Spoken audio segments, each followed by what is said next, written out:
بسم اللہ الرحمن الرحیم۔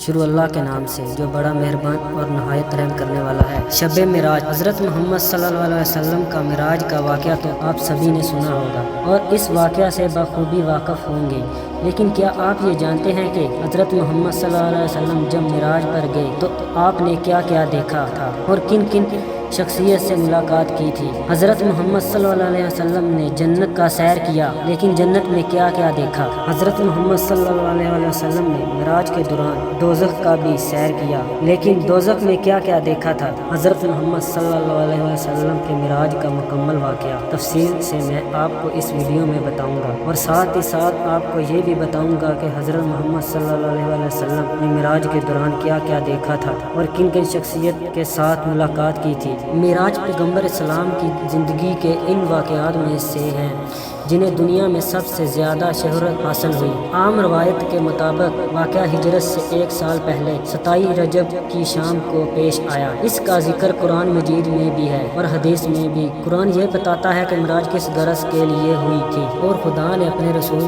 کو بالآخر کیا ہدایت۔ حدیث یہ بتاتی ہے کہ معراج کس طرح ہوئی اور اس سفر میں کیا واقعات پیش آئے۔ حضرت محمد صلی اللہ علیہ وسلم کو پیغمبری کے منصب پر سرفراز ہوئے 12 سال گزر چکے تھے۔ 52 برس کی عمر تھی۔ حرم کعبہ میں سو رہے تھے۔ یہ کارن جبریل علیہ السلام فرشتے نے آ کر آپ کو جگایا، نیم ہفتہ اور نیم بیدار حالت میں اٹھا کر آپ کو زمزم کے پاس لے گئے، سینہ چاک کیا، زمزم کے پانی سے اس کو دھویا، پھر اسے علم اور بردباری اور دانائی اور ایمان و یقین سے بھر دیا۔ اس کے بعد آپ صلی اللہ علیہ وسلم کی سواری کے لیے ایک جانور پیش کیا جس کا رنگ سفید اور قد خچر سے کچھ چھوٹا تھا، برق کی رفتار سے چلتا تھا۔ اسی مناسبت سے اس کا نام براق تھا۔ پہلے انبیاء بھی اس نوعیت کے سفر میں اسی سواری پر جایا کرتے تھے۔ جب آپ صلی اللہ علیہ وسلم سوار ہونے لگے تو وہ ہمکا جبریل علیہ السلام نے تھپکی دی اور کہا، دیکھ کیا کرتا ہے، آج تک محمد صلی اللہ علیہ وسلم سے بڑی شخصیت کا کوئی انسان تجھ پر سوار نہیں ہوا ہے۔ پھر آپ صلی اللہ علیہ وسلم اس پر سوار ہوئے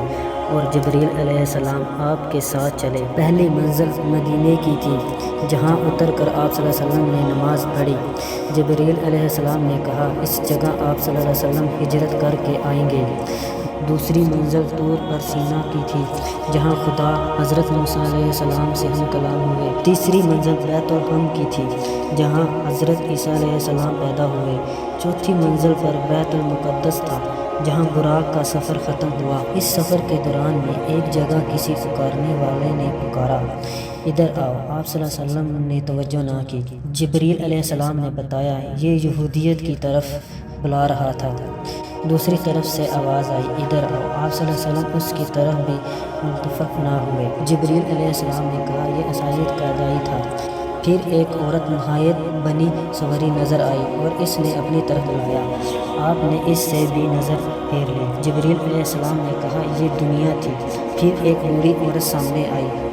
جبریل علیہ السلام نے کہا، دنیا کی عمر کا اندازہ اس کی عمر سے کر لیجئے۔ پھر ایک اور شخص ملا جس نے آپ صلی اللہ علیہ وسلم کو اپنی طرف متوجہ کرنا چاہا، مگر آپ اسے بھی چھوڑ کر آگے بڑھ گئے۔ جبریل علیہ السلام نے کہا، یہ شیطان تھا جو آپ صلی اللہ علیہ وسلم کو راستے سے ہٹانا چاہتا تھا۔ بیت المقدس پہنچ کر آپ صلی اللہ علیہ وسلم براق سے اتر گئے اور اسی مقام پر اسے باندھ دیا جہاں پہلے انبیاء اسے باندھا کرتے تھے۔ ہیکل سلیمانی میں داخل ہوئے تو ان سب پیغمبروں کو موجود پایا جو البتہ آخر سے اس وقت تک دنیا میں پیدا ہوئے تھے۔ آپ صلی اللہ علیہ وسلم کے پہنچتے ہی نماز کے لیے صفیں بندھ گئیں۔ سب منتظر تھے کہ امامت کے لیے کون آگے بڑھتا ہے۔ جبریل علیہ السلام نے آپ صلی اللہ علیہ وسلم کا ہاتھ پکڑ کر آگے بڑھا دیا اور آپ صلی اللہ علیہ وسلم نے سب کو نماز پڑھائی۔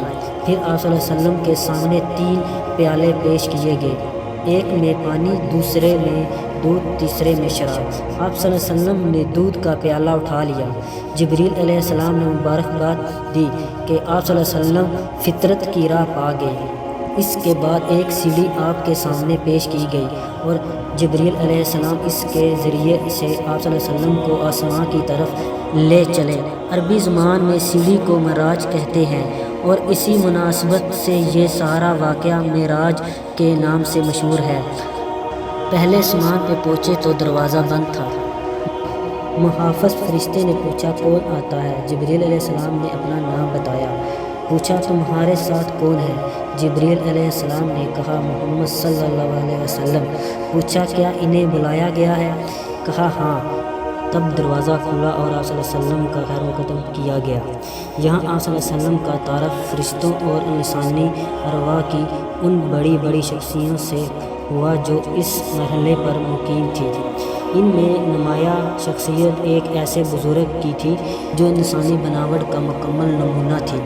چہرے اور جسم کی ساخت میں کسی پہلو سے کوئی نقص نہ تھا۔ جبریل علیہ السلام نے بتایا آپ کے مورث اعلیٰ ان بزرگوں کے دائیں بائیں بہت لوگ تھے۔ وہ دائیں جانب دیکھتے تو خوش ہوتے اور بائیں جانب دیکھتے تو روتے۔ پوچھا یہ کیا ماجرا ہے؟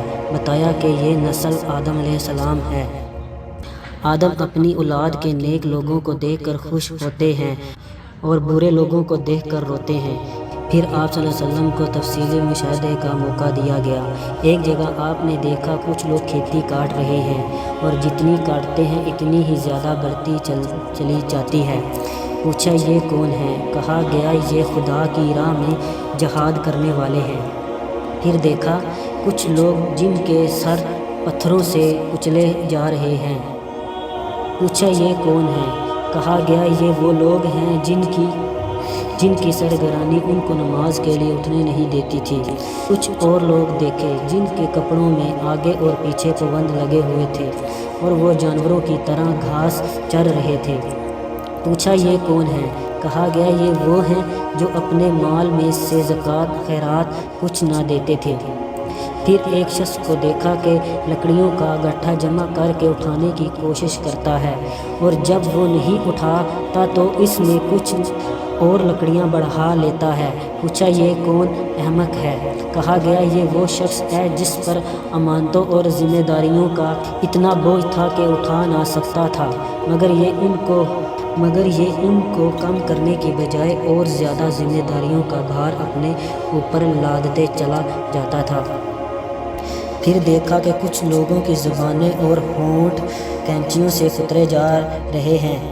پوچھا یہ کون ہیں؟ کہا گیا یہ غیر ذمہ دار مقرر ہیں جو بلا تکلف زبان چلاتے اور فتنہ برپا کیا کرتے تھے۔ اور ایک اور جگہ دیکھا ایک پتھر میں ذرا سا شگاف ہوا اور اس سے ایک بڑا موٹا سا بیل نکل آیا۔ پھر وہ بیل اسی شگاف میں جانے کی کوشش کرنے لگا مگر نہ جا سکا۔ پوچھا یہ کیسا معاملہ ہے؟ کہا گیا یہ اس شخص کی مثال ہے جو غیر ذمہ داری کے ساتھ ایک فتنہ انگیز بات کر جاتا ہے، پھر نادم ہو کر اس کی تلافی کرنا چاہتا ہے مگر نہیں کر سکتا۔ ایک اور مقام پر کچھ لوگ تھے جو اپنا گوشت کاٹ کاٹ کر کھا رہے تھے۔ پوچھا یہ کون ہے؟ کہا گیا یہ دوسروں پر زبان تن دراز کرتے تھے۔ انہی کے قریب کچھ اور لوگ تھے جن کے ناخن تانبے کے تھے اور وہ اپنے منہ اور سینے نوچ رہے تھے۔ پوچھا یہ کون ہے؟ کہا گیا یہ وہ لوگ ہیں جو لوگوں کے پیٹھ پیچھے ان کی برائیاں کرتے اور ان کی عزت پر حملہ کیا کرتے تھے۔ کچھ اور لوگ دیکھے جن کے ہونٹ اونٹوں کے مشابہ تھے اور وہ آگ کھا رہے تھے۔ پوچھا یہ کون ہے؟ کہا گیا یہ یتیموں کا مال ہضم کرتے تھے۔ پھر دیکھا کچھ لوگ ہیں جن کے پیٹ بے انتہا بڑے اور سانپوں سے بھرے ہوئے ہیں۔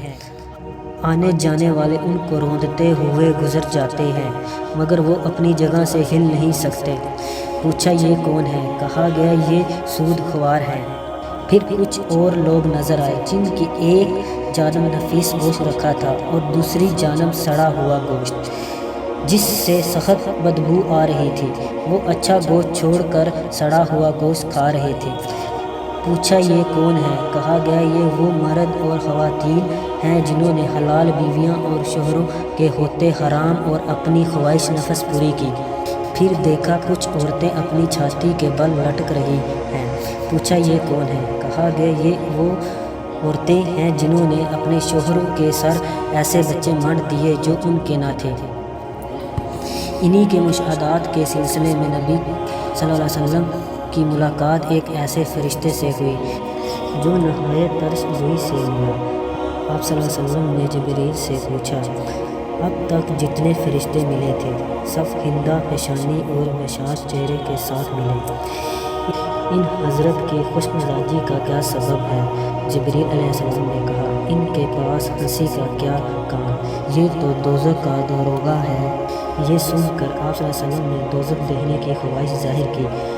اس نے یکا یک آپ صلی اللہ علیہ وسلم کی نظر کے سامنے ہی پردہ اٹھا دیا اور دوزخ اپنی تمام ہولناکیوں کے ساتھ نمودار ہو گئی۔ اس مرحلے سے گزر کر آپ صلی اللہ علیہ وسلم دوسرے آسمان پر پہنچے۔ یہاں کے اکابر میں دو نوجوان سب سے ممتاز تھے۔ تعارف پر یہ معلوم ہوا کہ یہ یحییٰ علیہ السلام اور عیسیٰ علیہ السلام ہیں۔ تیسرے آسمان پر آپ صلی اللہ علیہ وسلم کا تعارف ایک ایسے بزرگ سے کرایا گیا جس کا حسن عام انسانوں کے مقابلے میں ایسا تھا جیسے تاروں کے مقابلے میں چودھویں کا چاند۔ معلوم ہوا یہ یوسف علیہ السلام ہیں۔ چوتھے آسمان پر حضرت ادریس علیہ السلام، پانچویں پر حضرت ہارون علیہ السلام، چھٹے پر حضرت موسیٰ علیہ السلام آپ سے ملے۔ ساتویں آسمان پر پہنچے تو ایک عظیم المحل دیکھا جہاں بے شمار فرشتے آتے اور جاتے تھے۔ اس کے پاس آپ صلی اللہ علیہ وسلم کی ملاقات ایک ایسے بزرگ سے ہوئی جو خود آپ صلی اللہ علیہ وسلم سے بہت مشابہ تھے۔ تعارف پر معلوم ہوا حضرت ابراہیم علیہ السلام ہیں۔ پھر مزید ارتقاء شروع ہوا یہاں تک کہ آپ صلی اللہ علیہ وسلم سدرۃ المنتہا پر پہنچ گئے جو پیش گاہ رب العزت اور عالم خلق کے درمیان حد فاصل کی حیثیت رکھتا ہے۔ نیچے سے جانے والے یہاں رک جاتے ہیں اور اوپر سے احکام اور قوانین براہ راست یہاں آتے ہیں۔ اسی مقام کے قریب آپ صلی اللہ علیہ وسلم کو جنت کا مشاہدہ کرایا گیا اور آپ صلی اللہ علیہ وسلم نے دیکھا کہ اللہ نے اپنے صالح بندوں کے لیے وہ کچھ مہیا کر رکھا ہے جو کسی آنکھ نے دیکھا، نہ کسی کان نے سنا اور نہ کسی ذہن میں اس کا تصور تک گزر سکا۔ سدرۃ المنتہا پر جبریل علیہ السلام ٹھہر گئے اور آپ صلی اللہ علیہ وسلم تنہا آگے بڑھے۔ ایک بلند ہموار سطح پر پہنچے تو بارگاہ الہی سامنے تھے۔ ہم کلامی کا شرف بخشا گیا۔ جو باتیں ارشاد ہوئی ان میں سے چند یہ ہیں۔ ہر روز 50 نمازیں فرض کی گئیں۔ سورۃ بقرہ کی آخری 2 آیتیں تلاوت فرمائی گئیں۔ شرک کے سوا دوسرے سب گناہوں کی بخشش کا امکان ظاہر کیا گیا۔ ارشاد ہوا کہ جو شخص نیکی کا ارادہ کرتا ہے اس کے حق میں ایک نیکی لکھ لی جاتی ہے اور جب وہ اس پر عمل کرتا ہے تو 10 نیکیاں لکھی جاتی ہیں، مگر جو برائی کا ارادہ کرتا ہے اس کے خلاف کچھ نہیں لکھا جاتا اور جب وہ اس پر عمل کرتا ہے تو ایک ہی برائی لکھی جاتی ہے۔ پیشی خداوندی سے واپسی پر نیچے اترے تو حضرت موسیٰ علیہ السلام سے ملاقات ہوئی۔ انہوں نے کہا، میں بنی اسرائیل کا تلخ تجربہ رکھتا ہوں۔ میرا اندازہ ہے کہ آپ صلی اللہ علیہ وسلم کی امت 50 نمازوں کی پابندی نہیں کر سکتی۔ جائیں اور کمی کے لیے عرض کیجیے۔ آپ صلی اللہ علیہ وسلم گئے اور اللہ تعالیٰ نے 10 نمازیں کم کر دیں۔ پلٹے تو حضرت موسیٰ علیہ السلام نے پھر وہی بات کہی۔ ان کے کہنے پر آپ صلی اللہ علیہ وسلم بار بار اوپر جاتے رہے اور ہر بار 10 نمازیں کم کی جاتی رہیں۔ آخر 5 نمازوں کی فرضیت کا حکم ہوا اور فرمایا گیا کہ یہی 50 کے برابر ہے۔ وسیع کے سفر میں آپ صلی اللہ علیہ وسلم اسی سیڑھی سے اتر کر بیت المقدس آئے۔ یہاں پھر تمام پیغمبر موجود تھے۔ آپ صلی اللہ علیہ وسلم نے ان کو نماز پڑھائی اور غالباً فجر کی نماز تھی۔ پھر براق پر سوار ہوئے اور مکہ واپس پہنچ گئے۔ صبح سب سے پہلے آپ صلی اللہ علیہ وسلم نے اپنی چاچا زاد بہن ام مانی کو یہ روداد سنائی۔ پھر باہر نکلنے کا مقصد کیا۔ انہوں نے آپ صلی اللہ علیہ وسلم کی چادر پکڑ لی اور کہا، خدا کے لیے یہ قصہ لوگوں کو نہ سنائیے گا ورنہ ان کو آپ صلی اللہ علیہ وسلم کا مذاق اڑانے کا ایک اور شوشہ ہاتھ آ جائے گا۔ مگر آپ صلی اللہ علیہ وسلم یہ کہتے ہوئے باہر نکل گئے کہ میں ضرور بیان کروں گا۔ حرم کعبہ میں پہنچے تو ابو جہل سے آمنا سامنا ہوا۔ اس نے کہا، کوئی تازہ خبر؟ فرمایا، ہاں۔ پوچھا، کیا؟ فرمایا کہ میں آج کی رات بیت المقدس گیا تھا۔ کہا، بیت المقدس راتوں رات ہو آئے اور صبح یہاں موجود؟ فرمایا ہاں۔ کہا قوم کو جمع کرو، سب کے سامنے یہی بات کہو گے؟ فرمایا بے شک۔ ابو جہل نے آوازیں دے دے کر سب کو جمع کر لیا اور کہا لو اب کہو۔ آپ صلی اللہ علیہ وسلم نے سب کے سامنے پورا قصہ بیان کر دیا۔ لوگوں نے مذاق اڑانا شروع کر دیا۔ 2 مہینے کا سفر ایک رات میں ناممکن محال، پہلے تو شک تھا، اب یقین ہو گیا کہ تم دیوانے ہو گئے ہو۔ انا فنا یہ خبریں تمام مکہ میں پھیل گئیں۔ بہت سے مسلمان اس کو سن کر سلام سے پھر گئے۔ لوگ اس امید پر حضرت ابو بکر صدیق رضی اللہ عنہ کے پاس پہنچے کہ یہ محمد صلی اللہ علیہ وسلم کے درست راست ہیں، اور پھر یہ جائیں تو اس تحریر کی جان ہی نکل جائے۔ انہوں نے یہ قصہ سن کر کہا اگر واقعہ محمد صلی اللہ علیہ وسلم نے یہ واقعہ بیان کیا ہے تو ضرور سچ ہوگا، اس میں تعجب کی کیا بات ہے؟ میں تو روز سنتا ہوں کہ ان کے پاس آسمان سے پیغام آتے ہیں اور اس کی تصدیق کرتا ہوں۔ پھر حضرت ابو بکر رضی اللہ عنہ حرم کعبہ میں آئے۔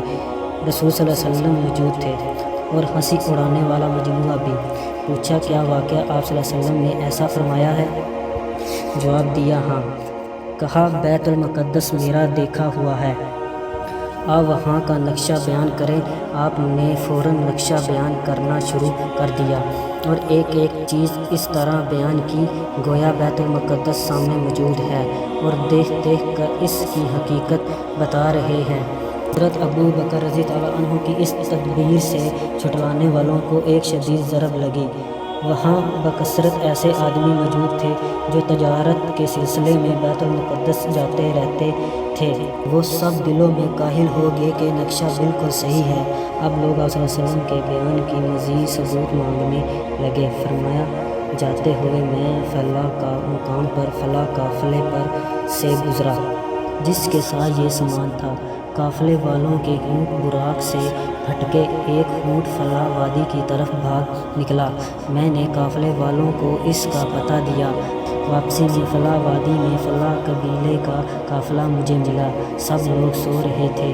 میں نے ان کے برتن سے پانی پیا اور اس بات کی علامت چھوڑ دی کہ اس سے پانی پیا گیا ہے، اور بعد میں آنے والے قافلوں سے ان کی تصدیق ہو گئی۔ اس طرح زبانیں بند ہو گئیں، مگر دل میں یہی سوچتے رہے کہ یہ کیسے ہو سکتا ہے۔